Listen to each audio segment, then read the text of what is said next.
We'll move on and we can talk about Newcastle United, Pete. Now, we know that Dougie Freedman, an exclusive, rejected an offer from the club. What does that now mean for the future of Newcastle and that current ongoing situation in the boardroom?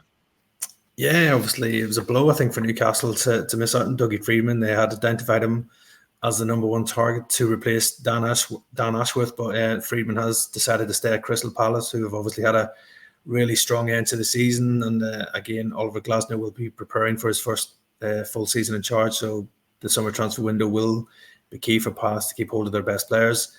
Newcastle, again, this whole Dan Ashworth thing is dragging on. It's getting a bit ugly, really, with going to arbitration and Newcastle saying that he was being tapped up before they were aware of it. And Dan Ashworth was saying as well that he was sacked rather than resigned. So, yeah, it's one of those situations, I think, that all parties need to move on and let Dan Ashworth move to Manchester United, and Newcastle can bring a new man in. And it does seem now that with Freedman out of the race, it could be Johannes Spores, who, funnily enough, was a sporting director for 7-7 Partners. Could be the man to take over. It looked like it was a straight 2-horse race between him and Freedman, and now with Freedman out of it, you would imagine that the path is clear for Spores to maybe take up that role as the new director of football at Newcastle. And again, they'll want to get this done as soon as possible with the transfer window opening soon, because they will be busy at Newcastle as well due to maybe tight financial constraints placed upon them because of FFP and PSR. I don't think there will be a lot of money spent at Newcastle, and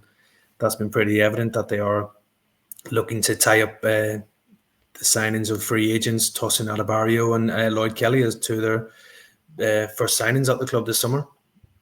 I mean, one name, Pete, sounds like it was mentioned, was Aaron Ramsdale linked with the club. Is there any validity to that news? And actually, do you think there is a real chance that he could potentially move to St James's Park this summer, given the ongoing scenario at the Emirates he faces?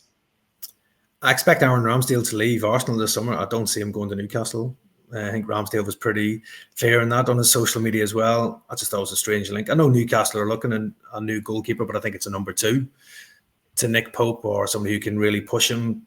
Aaron Ramsdale or somebody like that isn't going to be happy to go into a club and be number 2. That's a situation at Arsenal right now, and he's not enjoying that. So, again, it would be a big expensive signing as well. And if Newcastle have got restrictions placed upon them in this summer transfer window, there's not a lot of money for Eddie Howe to use. So, yeah, I don't see Aaron Ramsdale ending up at St James's Park this summer.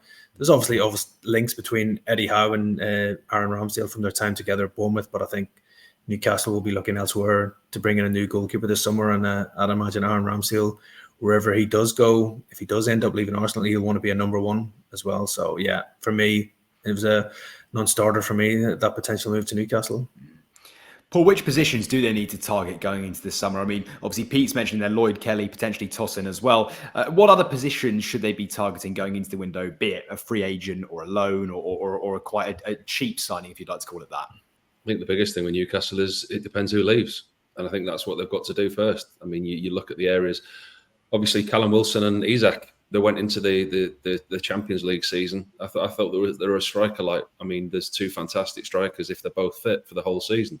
But neither of them are fit for the whole season. And I think that's an area that they're potentially lighting. It depends what's going to happen with Almiron. Depends what's going to happen with Trippier, Bruno Guimaraes. If Bruno Guimaraes goes, if that 100 million clause is activated in his contract, then that gives the manager money, freed up wages as well. Joe Linton signed a new contract this season, so that's more to take into account the FFP as well.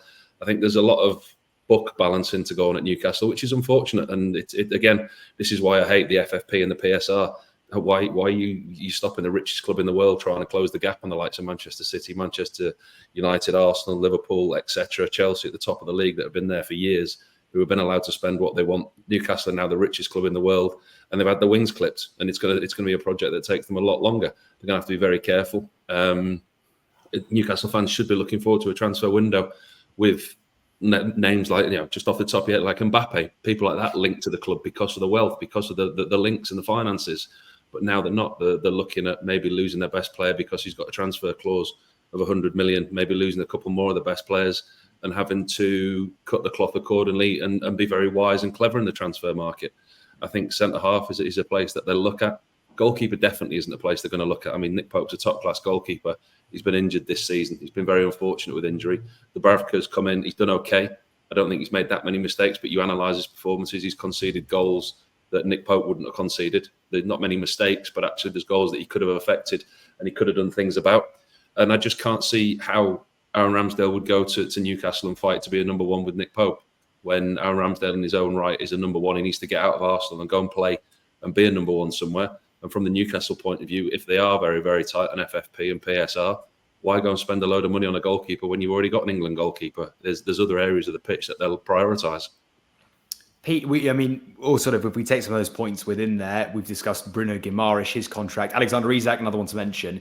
Are we expecting a big sale going into the summer for Newcastle? Could Kieran Trippier, Almiron go for big money? Or actually, do you think there is a chance that they could try and tie down Bruno Guimaraes or Isak on a big contract to avoid this ongoing situation about FFP and having to sell some of their big stars?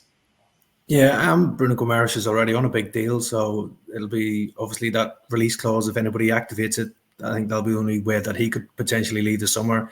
Eddie Howe's been pretty firm in suggesting that he wants Bruno to stay and he wants Alexander Isak to stay as well. I think Newcastle are in talks with Isak over a new deal to reward him for his fine form this season as well, and just to sort of stave off any potential moves away for the Swedish international as well. So I think Eddie Howe is pretty confident that both Guimaraes and Isak will remain at the club. If he wants to be challenging for a top 4 place next season, he's got to keep hold of his best players, and that is Bruno and Isak. They are the 2 vital players in that squad, 2 world-class performers on their day. I think Eddie Howe will look elsewhere around the squad to see who could potentially cash in and to bring in much-needed revenue to maybe enable him to bring in some of his own transfer targets as well. So I can see Miguel Almiron moving on, and there was interest from Saudi Arabia in him in the January window. I still think there is interest from Saudi in him, so I think that one could be a deal that could be revisited in the summer transfer window as well. And again, he could bring in much needed funds for Newcastle, potentially even before June 30th or just during the summer transfer window as well. And there could be other players that maybe Newcastle could look to sell. Even homegrown players might be something that Newcastle might have to consider for pure profit to really boost that transfer kitty as well. So maybe Eddie Howe might look at that and think, I might have to sacrifice some of those players if I really want to keep Bruno Guimaraes and Alex Isak and Kieran Trippier and things like that. So you've just watched a segment from Football Insider's brand new podcast, The Inside Track, with me, Lewis Pearce, alongside the guests on the show. Thanks very much for tuning in. Please do give the video a like, comment your thoughts on the topic, and feel free to share on your social media pages. If you want to listen to the full podcast episode, click the link in the description below. Keep your eyes peeled for plenty more content and exclusives here on The Inside Track.